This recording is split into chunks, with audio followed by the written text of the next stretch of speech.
Retired Zahid Mahmood साहब भी हमें ज्वाइन कर चुके हैं। बहुत शुक्रिया ब्रिगेडियर साहब डॉन न्यूज़ को वक्त देने के लिए। जाहिद साहब क्या कहेंगे इस सूरत हाल के अंदर, क्योंकि वाज़े तौर पर जेडी वेंस ने ब्रीफिंग तो दे दी है, लेकिन बॉडी लैंग्वेज से आपको क्या लगता है सर, टेंशन अभी भी बरकरार है?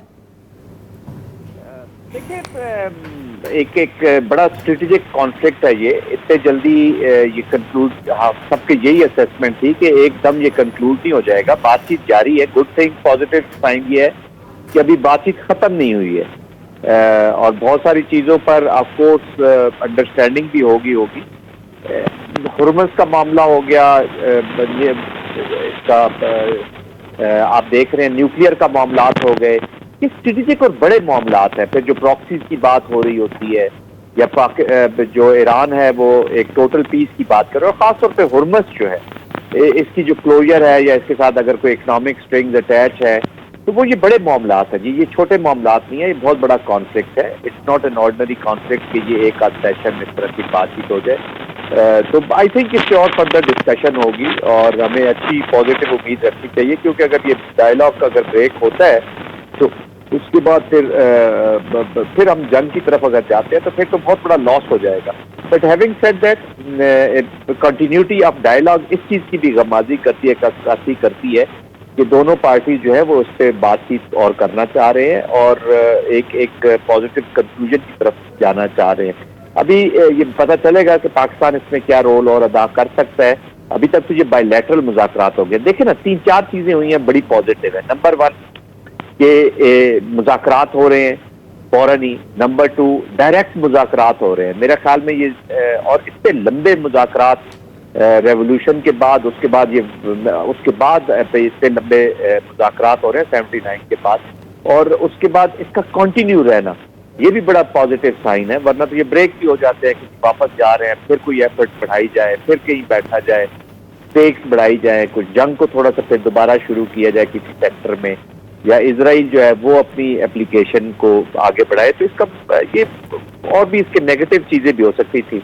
बट अभी हमें उम्मीद रखनी चाहिए, होपफुली कहीं ना कहीं जाके मिड कोर्स से कुछ गिव एंड टेक की बात करेंगे। अभी तो ये मालूम नहीं है कि वो कौन से नुकात हैं जिनके ऊपर एग्रीमेंट नहीं हो सका और कौन से नुकात है जिनके ऊपर एग्रीमेंट हो गया। तो कल तक मेरे ख्याल में इसका भी थोड़ा सा समझ आ जाएगी और फिर वो उसका बेहतर एनालिसिस किया जा सकेगा। लेकिन ब्रिगेडियर साहब ये भी बताइएगा कि आज का जो है वो सदर ट्रंप का जो स्टेटमेंट आया है इस हवाले से कि अगर मुआहदा हो ना हो, मुज़ाकरात हो ना हो, कोई फ़र्क नहीं पड़ता क्योंकि हम जंग जीत चुके हैं, हमने अपने अहदाफ हासिल कर लिए। ये किस जानिब इशारा हो सकता है इस सूरत हाल को जो अभी फौरी तौर पर सामने आई है इसके तनाजुर में? देखिए, ये तो अभी बात सामने आई है। ये मैं तो समझता हूँ कि ये बड़ा क्लियर इशारा है कि प्रेसिडेंट ट्रंप जो है वो अब इस जंग से बाहर जाना चाहते हैं। इर्रिस्पेक्टिव कि क्या आउटकम्स होती हैं, वो समझते हैं कि अमेरिका जो है वो इस जंग में आकर उन्हें रियलाइजेशन तो हो चुकी है कि मैंने बहुत बड़ा एक मिसकैलकुलेशन हो चुका है आपसे, तो वो ऑब्लिवियस रहना चाह रहे हैं। वो ये भी शो कर रहे हैं कि जी मेरे इन मुज़ाकरात से कोई इतना मैं दिलचस्पी नहीं ले रहा, वट एवर, लेकिन दिलचस्पी तो बहुत ले रहे हैं। इसलिए जेडी वेंस को दी है, उन्होंने भेजा है इसके अंदर। तो जेडी वेंस जो है उनके ऊपर बड़ी रिस्पॉन्सिबिलिटी आ रही है, और जिस तरह का ट्रंप की पर्सनैलिटी है वो कोई पता नहीं कल जेडी वेंस को भी अबंडन कर दें और कहे कि जी उसने फेल किए हैं। वो अभी इस बर्डन जो है इस वॉर का सक्सेस की सूरत में या हार की सूरत में किसी सूरत में इतना अपने ऊपर लेना नहीं चाह रहे। वो अभी इससे अपने आप को दूर कर रहे हैं इस जंग के आउटकम से भी और इस जंग से भी। तो उसी कॉन्टेक्स्ट में ये बयान दिया गया है। अच्छा ब्रिगेडियर साहब ये भी बताइएगा कि पाकिस्तान तो सालिसी करवा रहा है, लेकिन पसे पर्दा कुछ ममालिक ऐसे हैं जो कि इस मामले में मुआवनत कर रहे हैं, लेकिन कुछ ममालिक ऐसे भी हैं जो कि स्पॉयलर का रोल अदा कर रहे हैं। तो आपको लगता है कि अगर चले ठीक है किरदार अदा करने वाले जो है वो ममालिक मौजूद हैं, तो ये जब वफ्द जो है वो वापस जाएगा अपने मुल्क और उसके बाद फिर वहाँ पे स्पॉयलर्स की सरगर्मियाँ अगर शुरू हो जाती हैं, उनको टैकल करना कितना मुश्किल होगा?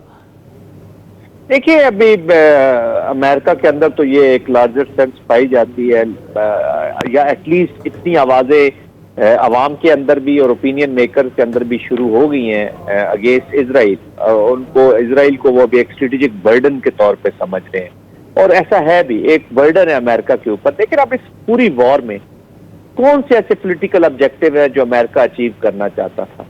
कोई डिक्लेयर्ड ऑब्जेक्टिव्स नहीं थे। कभी वो कहते हैं जी रजीम चेंज हो गई है, कभी कहते हैं रजीम चेंज मैं नहीं करना चाह रहा था। वो असल में इतनी चेंजिंग पोजीशंस करते हैं, पोजीशंस इतनी चेंज करते हैं कि कुछ समझ नहीं आती कि उनके ऑब्जेक्टिव्स क्या है। नेशन ने इस वॉर को रिजेक्ट कर दिया। 60% के करीब लोग जो हैं वो इस वॉर को अपनी वॉर नहीं समझ रहे। रेटिंग्स नीचे गई हैं, मिड टर्म इलेक्शन सर पे हैं। This war has not served president Trump and United states of America. Army के अंदर डिस्कॉर्डेंसी है। अगर आप विनिंग वॉर मशीन के होते, ओन कर रहे होते, तो फिर आप in the middle of war अपने जनरल्स को सैक ना करते। इसका मतलब है यू आर नॉट हैप्पी। तो आई थिंक हॉक्स की वजह से वॉर शुरू की, अब मॉडरेट्स को बीच में ला के इसको एंड स्टेट तक ले जाना चाहते हैं, और अगर एंड स्टेट तक नहीं जाती तो वो किसी को भी इस वॉर का विक्टिम बना के वो उससे निकल जाएंगे। बट खुद वो अभी इस वॉर से दूर होना चाहते हैं। यही मेरी असेसमेंट। ठीक है ब्रिगेडियर साहब, वैसे ये भी बताइएगा कि सर अगर इसके तनाजुर में देख लिया जाए कि चलें ठीक है, जो ईरान की जानिब से, ईरानी हुकूमत की जानिब से ट्वीट किया गया, उसमें कहा गया कि कुछ इख्तिलाफात जो हैं उन पे बातचीत अभी होना बाकी है। इसका मतलब है कि काफ़ी हद तक जो इख्तिलाफात हैं उनके ऊपर बातचीत पहले हो चुकी है या फिर उन पे कोई मामला जो है वो तय पा चुके हैं। एक तासुर ये भी दिया जा रहा था कि जेडी वेंस क्योंकि नायब सदर हैं अमेरिका के, अगर वो मुज़ाकराती टीम का हिस्सा बन के आ रहे हैं तो इसका मतलब यह है कि कुछ ना कुछ पसे पर्दा डिप्लोमेटिक ग्राउंड के ऊपर मामला तय पा चुके हैं। अब क्या सूरत हाल दिखाई देती है आपको? मेरी देखिए एक स्पेकुलेशन ही होगी, बट मेरी असेसमेंट में मेरे ख्याल में जो हुर्मस से जुड़े हुए मामलात हैं वो प्रोबेबली हर्डल इस्टेब्लिश कर रहे होंगे। This is my own guess, कोई इन्फॉर्मेशन नहीं है क्योंकि अंदर की जो बातचीत है वो इतनी बाहर आई नहीं है। और बड़ा अच्छा किया ये पाकिस्तान ने जो अरेंजमेंट्स किए हैं नवे, कि ये कोई मीडिया के लिए टॉक्स तो नहीं हो रही। This is a serious conflict, तो उसको सीक्रेट ही रखा जा रहा है। बट मेरे ख्याल में ज्यादातर मामलात जो है वो मेन वो हुर्मस के जो साथ जुड़े हुए इश्यूज है, and secondly may be nuclear के साथ जुड़े हुए जो एनरिचमेंट के इश्यूज है। ये 2-3 पॉइंट्स ऐसे हो सकते हैं जिनके ऊपर मेजर हर्डल्स हो सकती है। लेकिन दोनों कुछ गिव एंड कुछ टेक के साथ कुछ मैकेनिज्म्स जो हैं, लेट्स से कि अगर न्यूक्लियर है या हुर्मस का भी है, इसमें अगर वो मैकेनिज्म भी कोई एस्टेब्लिश कर लेते हैं ऐसा जो दोनों पार्टीज के लिए एक्सेप्टेबल हो।